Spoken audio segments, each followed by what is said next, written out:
Mga be!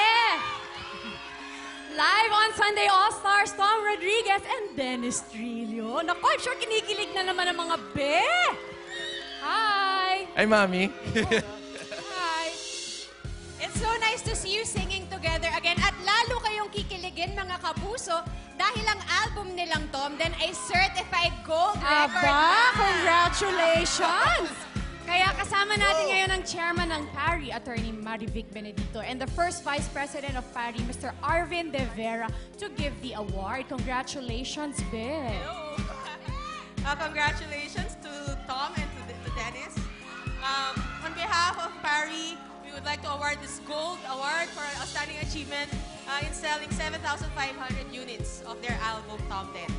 Congratulations, po. Congratulations! Ayan, baka meron kayong gustong pasalamatan. Inaalay namin to sa lahat ng mga bumili ng album, sa lahat ng mga nag-download. Maraming salamat sa inyo lahat. Sa atin to. And I understand you have some mall shows. Please promote your schedule ng mga mall shows. Ayun, pero bago ang lahat, syempre maraming salamat sa GMA Records sa pagbigay ng pagkakataong to sa amin. At marami kaming mall shows.